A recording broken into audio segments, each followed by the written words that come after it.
Beautiful. Hello, everyone. This is Dr. Shivam Dubey. I am a psychiatrist and founder of Mental Health Education. And today I'm honored to have with me Andy Hahn.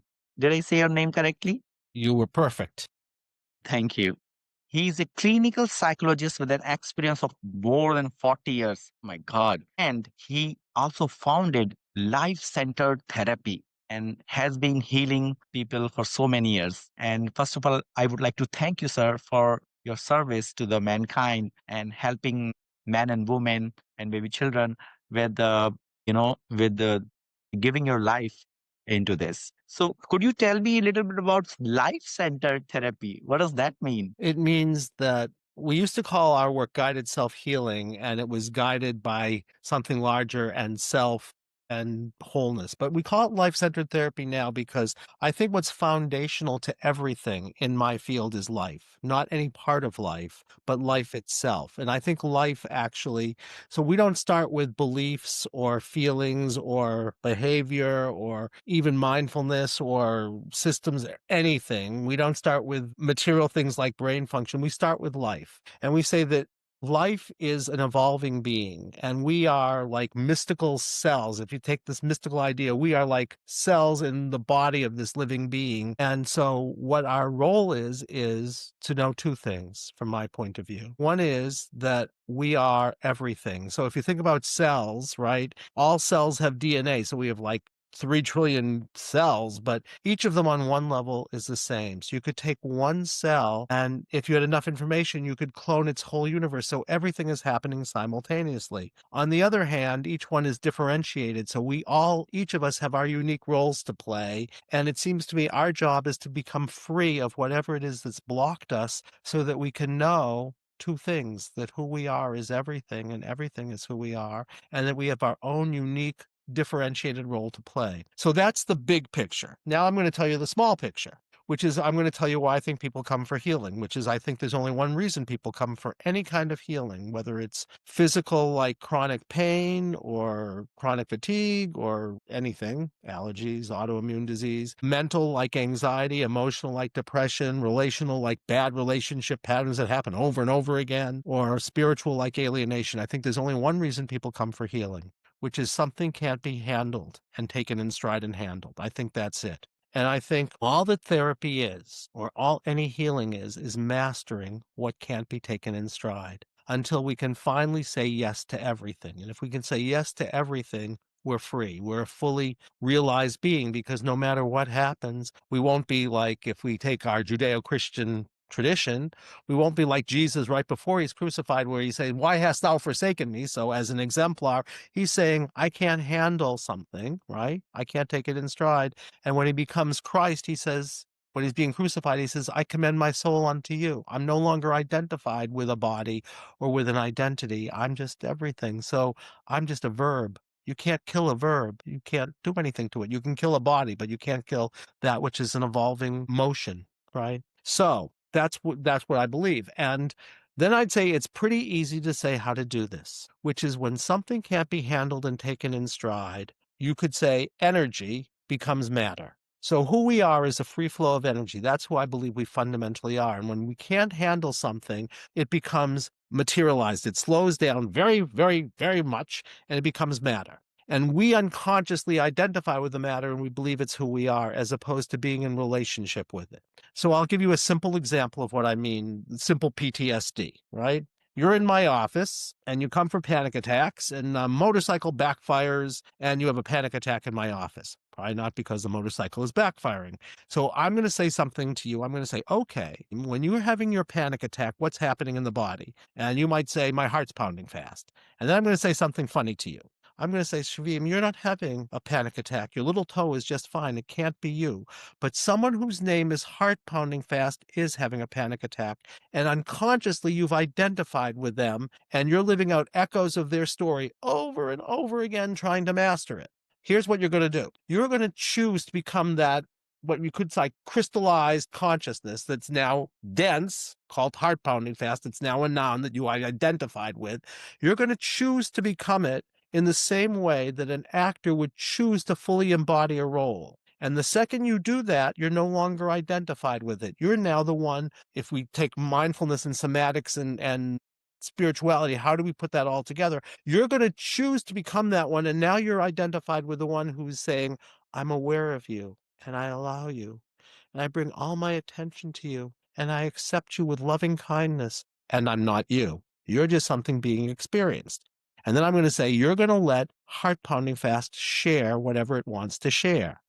And then you might say, my God, bombs are going off and I'm going to die. Except it's no longer you. It's here right now. So we're not regressing you anywhere. But let's suppose 20 years ago you're in a war and a bomb goes off near you and you think you're going to die and you can't handle it. Now you've crystallized that energy called heart pounding fast, which is you as a soldier 20 years ago. And you've like unconsciously, and it's like a magnet. You're now bringing to you to try to master it over and over again, things that are echoes of that original situation. So you could say every symptom we have is really the best clue we could have to what it is that could be taken in stride and handled in the first place. We, of course, don't think that. We just think it stinks because I'm having my panic attacks. But the panic attacks, while for Andy or for Shivam are terrible, are really on a soul level an invitation to remembering, right? So that you can heal and then continue to evolve. So you're going to say, oh my God, bombs are going off, et cetera, et cetera, et cetera, except for one thing, right? You're no longer identified with that.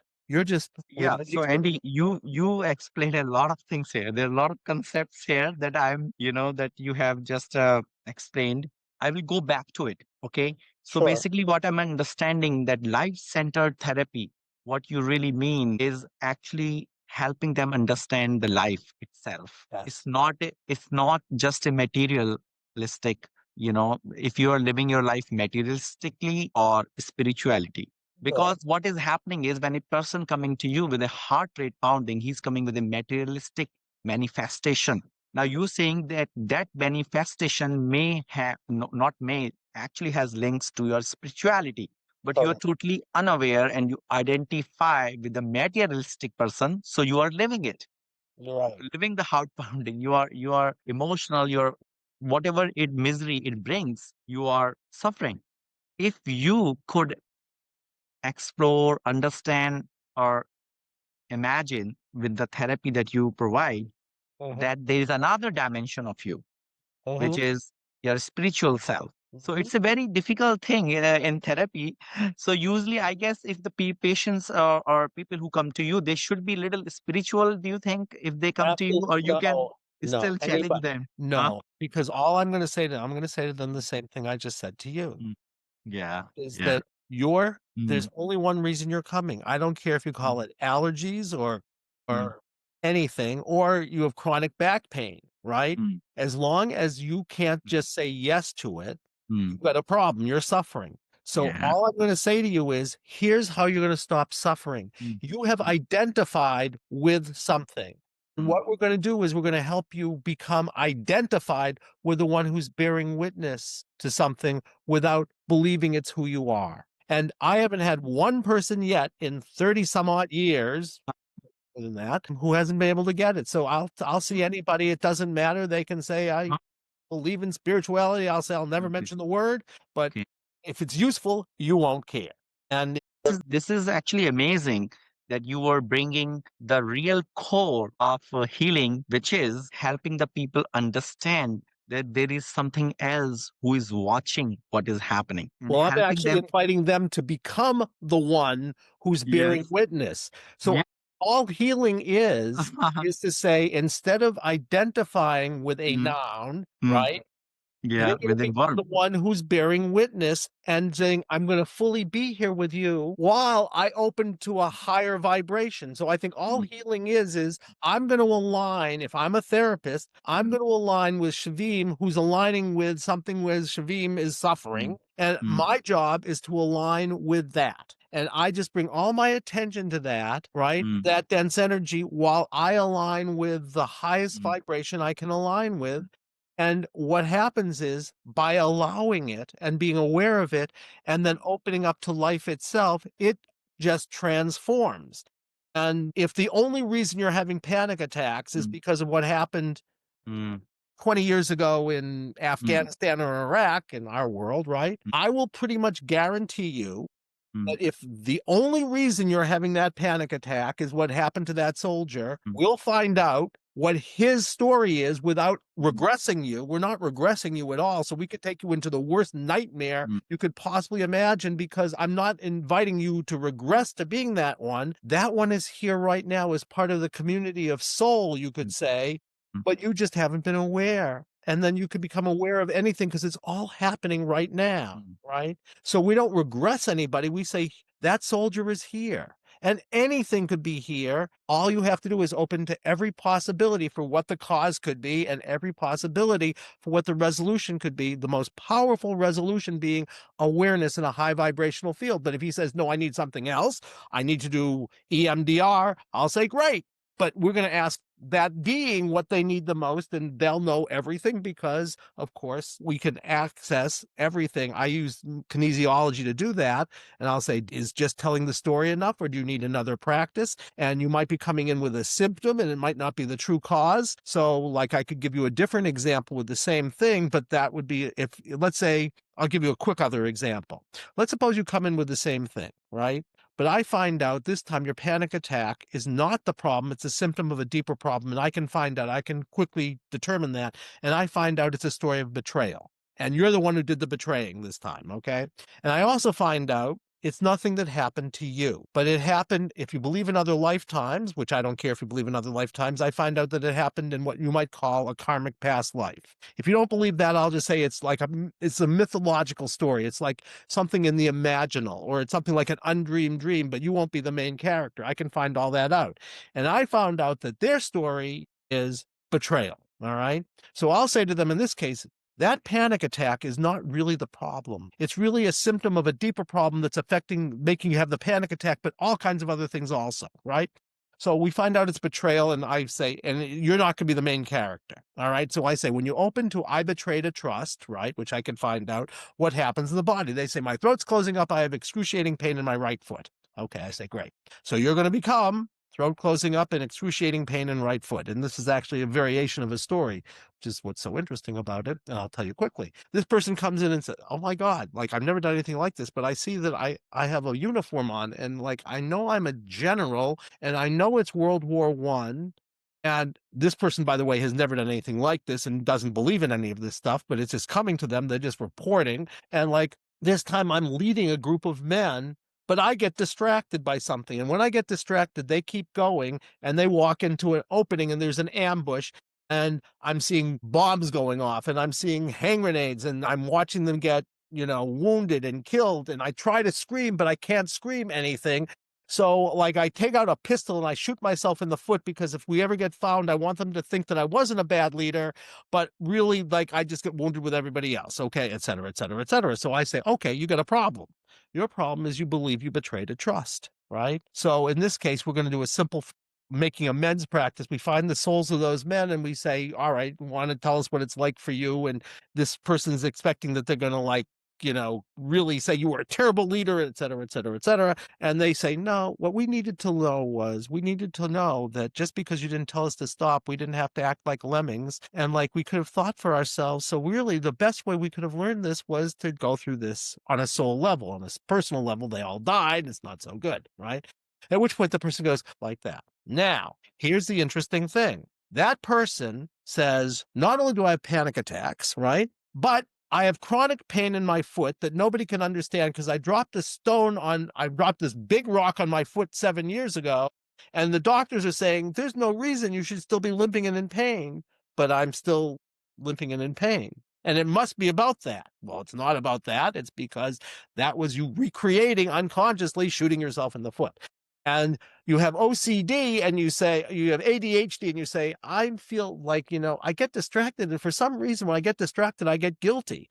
And I have OCD and I think if I make one mistake, the sky's going to fall and I can't do anything about it. And you have, and every time you have a leadership opportunity, you say, I shoot myself in the foot. And the interesting thing is you've done a lot of work on what happened 20 years ago as that soldier, but it hasn't really worked. And why is that? Because you say, I've learned a lesson. I wanted to know what it was like for my men, so I unconsciously put myself in that war where I would nearly get killed by a bomb so I could have an empathic response. And suddenly, all of their PTSD goes away. That's a real story, so I could Tell you that. Wow, that's amazing.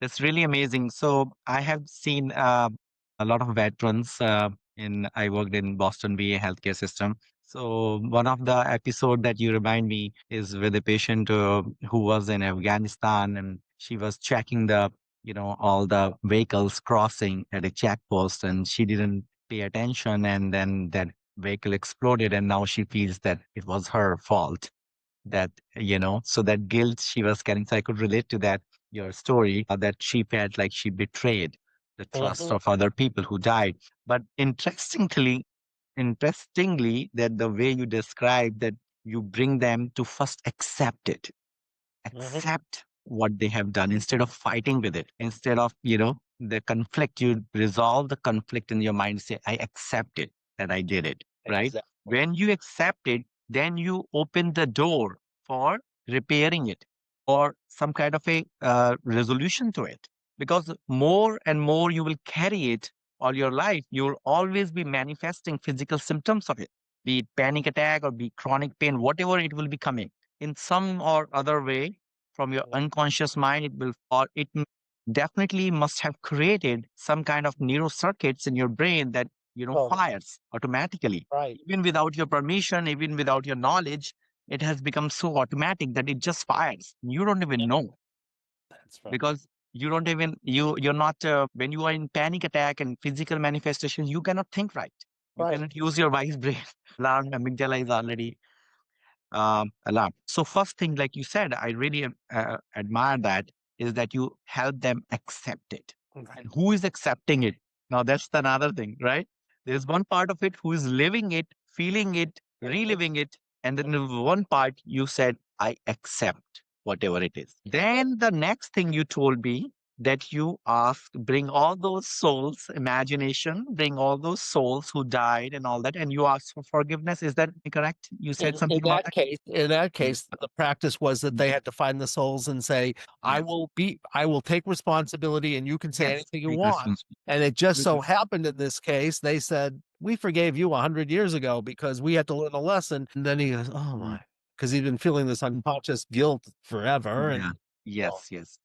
you know, So in my case, what did with the same person, like I was talking about, that who, by mistake let the vehicle go and they exploded, is that definitely first accept it and then revisit the situation. It was a mistake by her. What happened? Like it's like cognitive processing therapy I used to do with veterans, CPT, not CBT, in which we used to work on that. But coming to your point is forgiveness, you're asking not only from those people, but you're asking forgiveness from yourself also. So is there a third self? Because the person who the person who is suffering because he is not able to forgive himself also, right. because that's a big betrayal of his own moral beliefs or whatever ethical beliefs or responsibility he has taken over, that he believes he has, and then he could not fulfill it, so he's thinking he even betrayed himself. Of course. Two layers of forgiveness goes there. That's right. Ask. You can ask forgiveness from someone else. You can ask forgiveness from yourself. You can ask forgiveness from God, except that you find out that God never blamed you in the first place when you do this kind of work. Yes, But yes, yes, of course, and you can find out, you need to forgive yourself. Do you need to get yes, forgiveness from somebody else? Do you need to forgive yes. someone else? And I can find all of Yeah. that out just by I use kinesiology and I'll Mm, find out for you if you okay. don't know. I'll first uh, ask if you know, and then mm, I'll find out if you didn't know. mm. Can you tell a little bit about kinesiology that you mentioned to our for our listeners? Sure. I'll do it very quickly. Kinesiology is a way of accessing your deepest intuitive knowing through the body. So we Ah, ask your body mm, to be a means of communication mm, for the part of you that just knows what's true, not mm, figures it out, but just knows. And what you find is when something's true for you, if mm, you're sitting in my office and I have you say your name, right? Or mm, my name is Andy, and I've held my arm out and I pressed. I can press with all my might, and no matter how hard I press, your arm will stay locked. But if I say, have you say something that isn't true for you, you could be the biggest bodybuilder in the world, and mm, I could be very, very weak, and I could press very lightly on your arm, and your arm would go down. And so your body becomes like a truth teller. And when you're for virtually everybody, When you're in alignment with what's true for you, you get stronger. It's why 100-pound woman, if their kid is under a car, they lift up a 2,000-pound car. And you say, how could you do that? And the answer is, I just knew I could do it. But if they try to use their willpower to pick up the 2,000-pound car, all they're going to do is hurt their back. So we're finding the part of them that just is in alignment with the truth, and we're asking it to give answers to questions, which are going to be, in my case, for them, what is the most important thing to work on? Is it anything you said, or are they symptoms of something else? Whoever it is, do they need something other than just sharing their story when you choose to become them? Like, do they need to channel light? Do they need emotional freedom technique? Do they need EMDR? Do they need, and we'll ask, I'll say, if they need something, I'll say, how many interventions or practices do they need other than just sharing their story? And if it says one, I'll say, can you find it? And if it says yes, I'll say, you don't know that you know what that person's going to need, but it says it's available to you. So either before the story or after the story, I'll just say, tell me what comes to you, because they needed something other than just sharing their story. And if we need a narrative, where did it originate? Because anything else, it's going to be later. And sometimes narrative can be very useful in terms of soul learnings, and it makes your mind happy, because like then you say, oh, that's why I have chronic foot pain when I shouldn't have it. So you go, oh. So it's like it aligns mind, heart, and body. And so we just start asking questions, and we can get, as long as it's in the service of healing and evolving, we can get answers to anything. If it's like you said, well, what's the lottery numbers? They'll say, get a life, because you're doing it really for egoic purposes, not just for the purposes of evolving. So that's muscle testing. And I started asking questions. And if you're not in my office, I just surrogate for you. And I just have my body be you, and because I can Wow. find you in the field.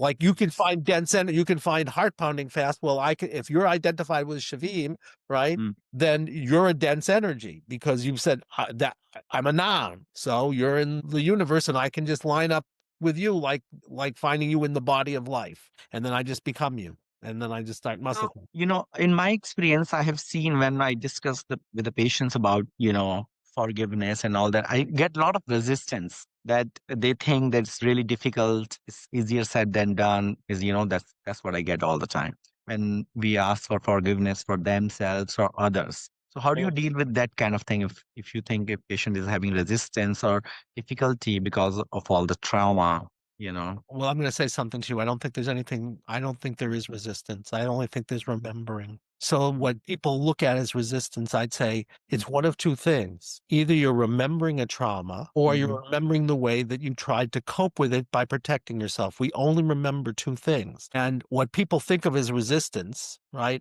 They say, I can't do that, but that's not really you speaking. That's the one who's being traumatized, right? So so I would say, yes, I'd say that's right. You can't do that. And so there is no such thing as resistance. I think that's a concept made by people like us who don't know what to do with people because we don't realize you can't comment on anything. It's all, everything is literal, and everything is part of the process. So basically, you have to establish the understanding of the self and the two selves that we have here. Then only, I guess, you can help them with this, remembering and the concept of resistance. Yeah, well, yeah. I mean, all I say to them is the key is you want to find and align with the dense energy. And the second you do that, I put this in I mean, an 8-year-old can understand that. They all get it. They say, oh, that makes sense. Mm. And then I just say, oh, you're going to become this, and then you're just going to share something, and you're going to know what they are saying, whoever they are. They could be anybody, right? Yeah, And yeah. anything could be happening to them, and we'll let them know. I'm not going to ask you. I'm not going to ask Mm, you. You know, I'm just- mm, Shavim says, I know what's happening. I'd say, really? Well, maybe. mm, But like, you're not the one who has the problem. Heart pounding fast has the problem. So I would say, be like, if you wanted to tell me something, and I turned to your neighbor and said, well, tell me what's going on with Shavim. And Shavim would say, well, why aren't you asking me? And I'd say the same thing. It's like that being is here as a dense energy called heart pounding fast, or throat closing up, or pain in foot, or I feel nothing. People say, well, what do you do if someone says, you say, what are you feeling in the body? And they say, I'm not feeling anything. And I say, they're answering the questions. You ask them, where in your body are you feeling? I'm not feeling anything. I haven't had one person yet who couldn't tell me that because you can't comment on it because it's all the one who's here who's sharing something. It isn't you. It's not person centered. Your job is going to be to whatever you say, I'm going to say yes to. And if you say I can't do it, I'll say uh-huh. So I now have to find out who's there in the body who's saying I can't do something. But I don't think you're not the client. Heart pounding fast is the client. So anything you say, I'm just going to say yes. That makes life easy. Definitely. So how has been your experience in with these kind of therapy and this perspective that you take with your patients? How was your experience about it? I would say I'm a very eclectically trained psychologist. I was trained in psychodynamic therapy. I was trained in systems theory. I was trained in CBT. I was trained in all of those things. I would say, in my experience, this is profoundly more effective and efficient. I've seen things that I saw a woman. I mean, sometimes things take a long time. I saw a woman who wanted to have a blood draw, and it took us a year to get her blood drawn because there were so many layers to it. But I also saw a woman, a whole different story, who had been hospitalized with what in our field is called DID, multiple personality with psychotic features, over and over and over again. And we found out what happened to her, and we transformed that in 45 minutes, and she was never hospitalized again when she'd been hospitalized countless times. And it's a very unusual story, but we found her story and she knew what to do to transform it. And we ran into each other almost 30 years later in a doctor's office. We recognized each other. We each had moved. And she told me, she said, I'd never been psychiatrically hospitalized again after that session. Wow. So But I'm it's going to ask you a few questions which I feel our listeners may get benefit from your experience. So, like you discussed before, that people are keep reacting in same way in similar situations. Even when they know it's not helping them anymore. Everyone has patterns like shutting down, overthinking, getting angry, or try to please others. So I'm trying to understand how do you help with those who have these patterns that they have developed. First, I guess you have to help them understand these patterns, becoming self aware. And then so how do you help them? First of all, the question is, how do you help them identify those patterns? Like you help somebody identify that he's struggling with betrayal. Then so do you do like a comprehensive evaluation? How do you figure that no. out? I'm going to ask you one question when you come in. If you could have anything you intend from our time, even if you didn't think it was possible, what would you really desire to get from the time? You're going to answer my question, okay? Okay.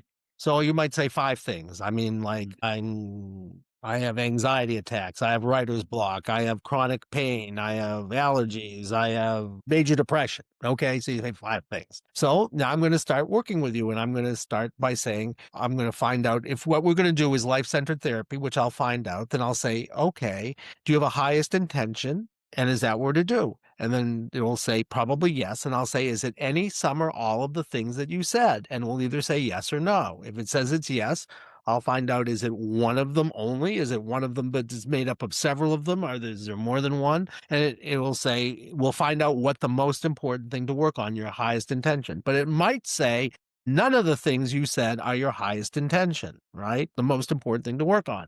So then I'll say, can we choose to work on them anyway? And if it says no, which is typically the case, I'll say there's only one reason, which is the things you're talking about are really, you're seeing the result of something else, but you haven't said there's something else yet. Then I'll say, can you find it? And if it says no, I'll say, can I find it? And if it says I can find it, which it typically will say, because I've spent my life looking at patterns and spirituality and personality and all kinds of different things. And I'll say, all right, is it something that is in life-centered therapy? And if it's not, I'll say, is it a Jungian archetype? I mean, I can find out, is it, anything. I'm going to find out what it is we have to work on. So let's say it says there's something in my repertoire. Well, then I'll say, all right, well, there are three possibilities. You have a trauma to one of the centers. So you believe something. If our head center is okay, what we believe and what is a deeper truth for us in alignment, right? So if it says you believe something that on a deeper level you know isn't true, I'd say, all right, so we're going to have to work on that. Or it might say it's about the heart center, at which point I'd say, well, if your heart center's aligned, you get to feel what you're feeling in the present moment, and you're a choice about expression. If that's not the case, it might be that we have to work on that. Or it might be the belly center, which is about boundaries. So do I get to choose what comes in and what comes out, or do I not? And if you can't, is it about a particular thing? Is it in general? And is it playing out in the physical? Or I'm going to find out, is it a story that is a theme that incorporates all of the centers? And if it's a theme, I've said, all right, what are the themes in life? And I know a lot about mythology and all that stuff. So I'd say, well, there are things like where two parts of you are split off from each other, or there's neglect, or there's betrayal. And I sort of started, I listened to my clients and I know, and I said, well, there are about 16 of those typical themes that pretty much cover everything like betrayal or seduction or whatever. Or is it a theme in the non-material realms? And a theme in the non-material realms is like you're taken over by something. And I can find out, are you taken over by something that you think is a demonic energy? Or are you cursed? Or are you in a story about something alien? And is it literally a story of like, you were abducted by an alien like John Mack? Or is it like you feel like, or is there a story about abduction where, and I'll find out thematically what's going on, or I'll find out, is the problem not the thing that happened to you, but the way you tried to protect yourself from it, your major depression could be a protection from something worse, or it could be the reliving of a story. It could be the trauma or the way you cope. And I can quickly find that out. And I can find out, is the problem a material problem, or is it more of a spiritual existential problem, like the fear of non-existence, or some core fear around your personality, so your personality is a protection. I'll find all of that out and I'll say, okay, it's saying the muscle testing is suggesting that we have to work on not letting go of something because of a traumatic death. Okay. So I'll then have you drop into that. I'll have you drop into what's underneath all this stuff is a part of you is experiencing, I want to die. So feel that in your body. See if it resonates with you. If you have a body sensation, it will. And I'll say, that's what we have to work on. So the things that you're talking about, right, are really all part of a traumatic death story. And so I mean, I could tell you stories about that. Yeah. They're amazing, So that's how I do it. So then you start working on, you identify and then you work on that with the, you know, uh, understanding the person first with self-awareness and then, Well, all I have to do is find the body sensation. yeah. They don't have to understand anything. I say, I don't care what you think about it. We're going to ask heart pounding fast or tight throat. Then we don't have to worry. All you're going to do is drop into it, and then you're going to say whatever comes to you. You're going to just share. You're going to report. So you don't have to understand anything. All you have to do is report, and life will reveal to you, right, what it is that is here that you may not have been aware of at all, but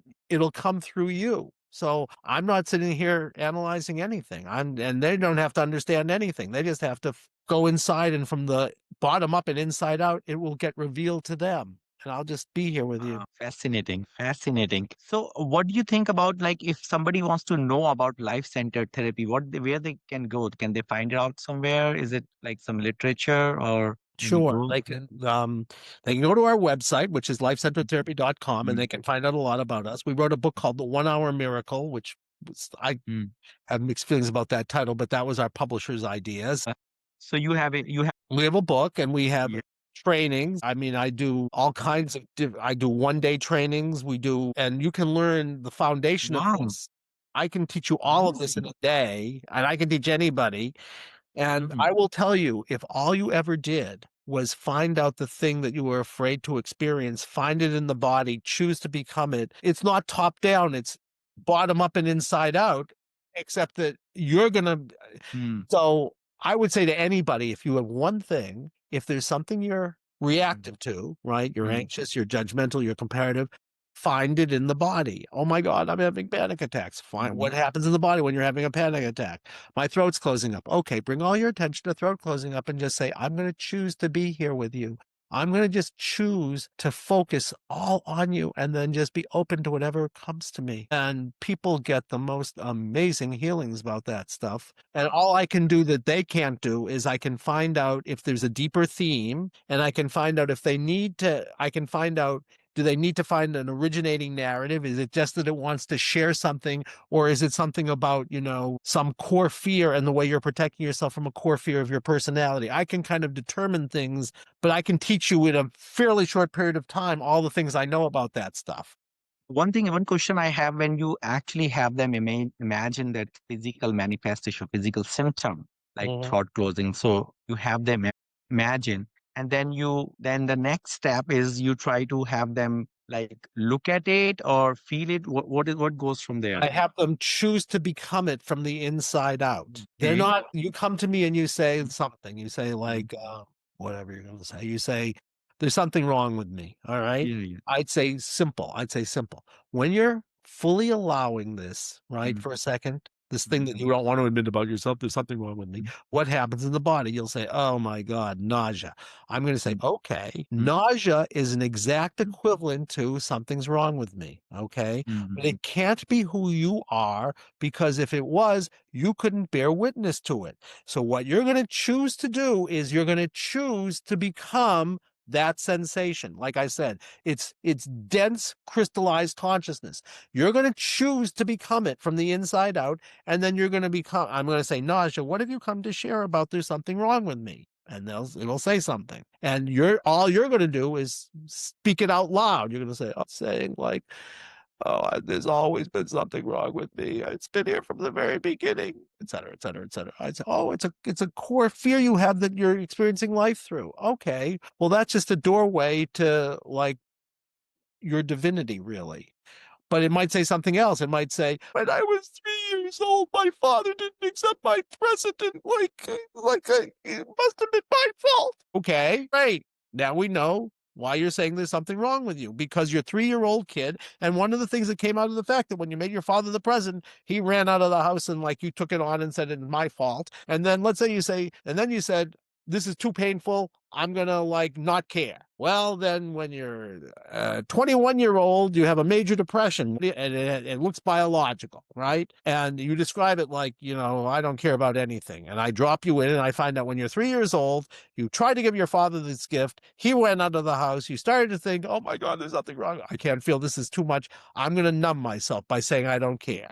Then when your girlfriend, 20 years later, you give her a gift and you're not even aware of it, and she has a fake smile on her face, and all this is subliminal. And the next day you go into a major depression that lasts for 5 months. I'd say, well, you think it's biological. It isn't. It was just a way you chose to cope with your the thing that was too painful, so you numbed yourself.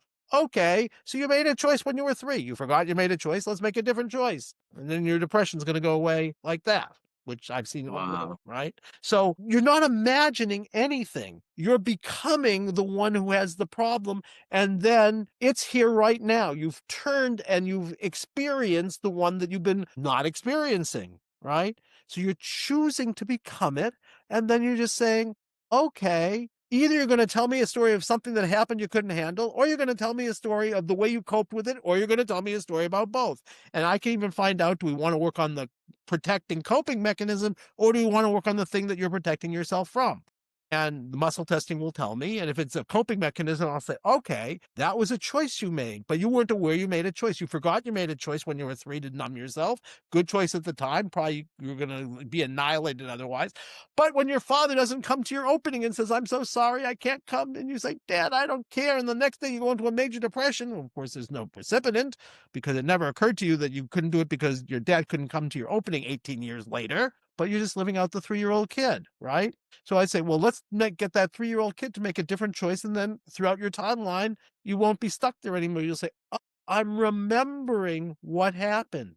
That which has been split off and dismembered and has taken on a life of its own gets remembered, goes into its pure form, and the sensation, you won't find it anymore, because it just goes in, becomes energy, becomes a flow. And that's how you'll know something's different. I say to people in the first session, I'll say, you will know something's different because you will feel immediately better in your body.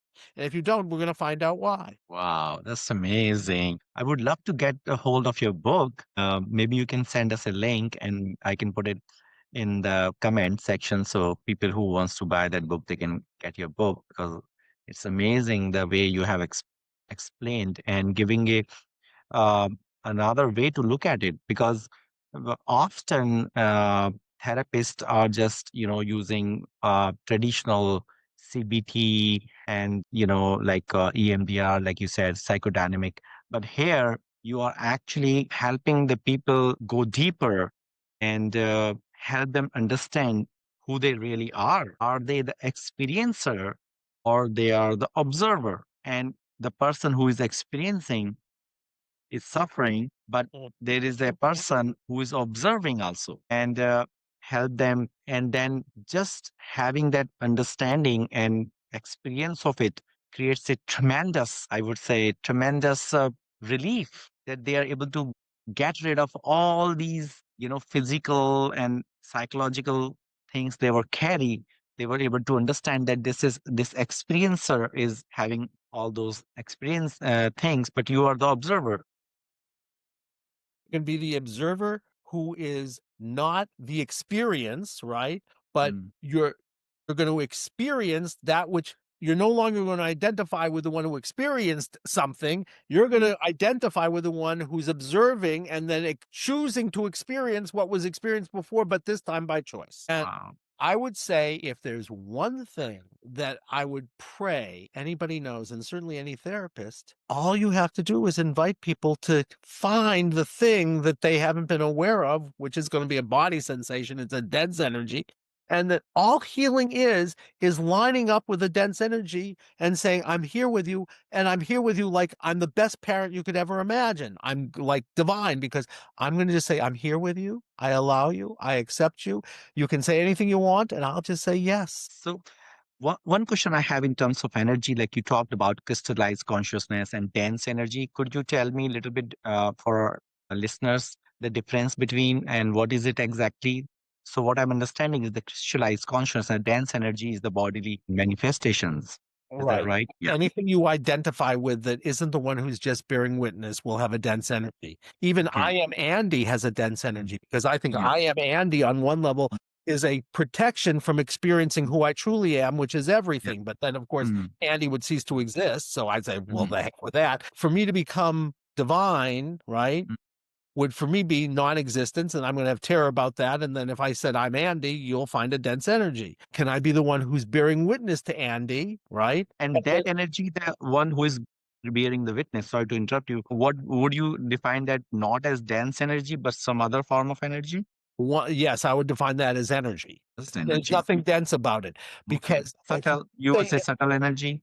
Would you call well, it subtle energy? you could call it subtle energy. That Okay. that looks at it slightly differently because Mm, now we're going to look at, mm, we could go there if you like, but yes, you could call it subtle energy, but ultimately you would just call it energy because mm. it has no form whatsoever. Even Okay. subtle energy has Formless. some form.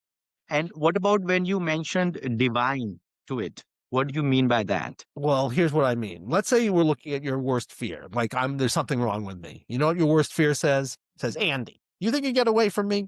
I've been here. I'm bigger than you are. And Mm, like, I've been here from the very beginning. I'm here right now. I will always be here. And you can curse me. You can hate me. You can do anything you want. But at the end of the day, I will still be here. And I promise you, I will never leave you. I will be here with you always. So good luck. Well, what does the divine say? Andy, I've been here from the very beginning. I'm bigger than you are. I was here from the beginning. I'm here now. I will always be here. And you can curse me, you can hate me, you can do anything, but I promise you, I will always be with you.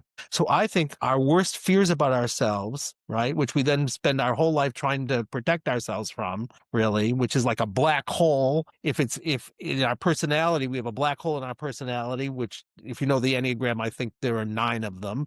We have 9, there are 9 different personality types, and I think each of them is really personality, I think, is a coping mechanism to protect us from something that we're afraid to experience, which is really the divine aspect of ourselves, right? So, what I'm saying to you is if I could really be the one who says, I'm always going to be here with you and I will always accept you and I will never leave you.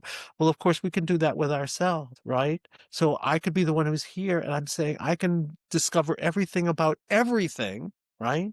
Without identifying with anything. And then what I am a verb. There's no I anymore. There's just yeah. bearing witness. Yes, yes. And So then that's basically, yeah, basically the thing that is bearing the witness, you're calling that thing as divine, right. But right? I call it that. But somebody else will say, Mm, well, if you don't like that, you say it's just the one who's bearing witness or the yeah, observer or the yeah. one who is like, if you're in a different Mm, field, you'd say you're reparenting yourself. Well, what does a parent say? His parent says, I'll be mm. here with you. You know, the Christmas is coming and birthday of Jesus Christ is coming soon. I would love to ask you, how does it you relate it to the Jesus Christ and Christianity, this concept that you just mentioned? if somebody comes with that kind of belief, you know. Well, I'm not sure what you mean when someone comes with that kind of belief. What do you mean? Like if somebody is a Christian and you talk to them about divinity, and you did talk earlier about Jesus Christ, and you know, so how does it understands in that perspective, What the I'd say to divinity? everybody, I'd say what you believe Mm, and those things are none of my business. I'm just trying to do something useful for you. You're coming in here because you have chronic pain, or you're coming in here because you have terrible anxiety. Okay. Now, if turning to Christ is useful to you, you're going to do it. mm, If you say, like, I don't believe in God, I'd say I'll never right. mention the word. It's none of Oh, my business. My only work for you is to get you to be free of suffering. I'm yes. offering you freedom. And your Yes. belief systems, yeah, I mean, you're Mm, gonna have to come up with some interesting things if like some stories come up that yes. What I meant is that you think that the energy that Jesus had, that energy, he was able to figure out that energy. Like I think you mentioned like that, and you connect with that energy. Is that something like that? I would say I connect with Mm, life. And if you want to call life Christ, that's fine. If you want to call it mm, source, that's fine. If you don't believe in any of that stuff, but you listen mm, to some, but you're outside at a at a beautiful river and you mm, just get this sense of like something so big that just, I'd say mm, connect with the river. I don't care what you do. All I'm saying is there's something that's holding us that has a vibration and I haven't had one person yet, even if they say, mm, I don't believe in God, I'd say, well, when have you felt that kind of mm, quickening and or something? And they'll say, well, when I listen to Beethoven's Fifth, I said, bring in Beethoven's Fifth. If that for you is divine, I don't care. It doesn't matter. It's just like we're opening to something bigger than just our egoic self. And whatever that is, ultimately that's going to be the one who says, I'm here with you. Well, ultimately, that's just, as you say, the observer. And that's the one who says, I can hold everything. And whatever it is that gets you to that place, so you're opening to that vibration and you're saying all you're going to do is bring that vibration to a place that's very dense, right? Until you can do that with everything. And if you could do it with everything, they call you Buddha or Kuan Yin or Christ because you'd say, I don't identify with anything. I'm just the one who's bearing witness. There's no I anymore. There's just like witnessing. There's just like verbs. do you think if more and more people are able to have this kind of understanding or education, even because this concept is not even taught at all? We are just where from the beginning, I mean, for a normal human being, what they understand is just the materialistic body and mind. They don't even have no idea what, yeah, there is something like that could exist because this kind of education, which could be very healing, is taken over by, I guess, religions or other mystics, so they don't consider it scientific, and they just don't educate it, and it's not in mainstream. Well, Do it's you not think? in mainstream, except that, someone told me I've been listening, since this come out, the telepathy tapes, the podcast. And this person I was talking to, a friend of mine, said, do you know that's become the biggest, it's big, even bigger than Joe Rogan? I said, are you kidding me? That Mm, these things are downloaded more than Joe Rogan is down. We're in this bifurcating thing right now where on the one hand, we're obviously suffering a lot. There's an incredible amount of fear in the world. I mean, well, could I just say, I could be with the fear? I could be with my fear and then I could be with your fear without judging you. I might want to stop you, but I'm not going to judge you. Can we do that? And can we do that with those aspects of ourselves that we say, like, I hate you? Could you just say, I'll let myself experience that sensation, but I'm not it. I'm just the one who's here experiencing, but I'm not the experience. I'm the experiencer who's experiencing everything, bearing witness to everything without identifying. And that's what I think freedom is, because if you could say yes to everything, then you can say yes to what am I supposed to do in this world? My little contribution, So I think all we're looking for is freedom. And, everybody gets it. Nobody doesn't get it. Everybody gets it. Why? They say, why didn't somebody tell me this when I went to therapy? I said, I can't answer that. I can only tell you what's true for me. I'm not saying it's even the truth. I'm just saying it's useful. wow, that's amazing. Yes, this is great. So I'll just say thank you very much for coming and talking to me. It has been intriguing, eye-opening, and I literally had goosebumps a lot of times while you were talking.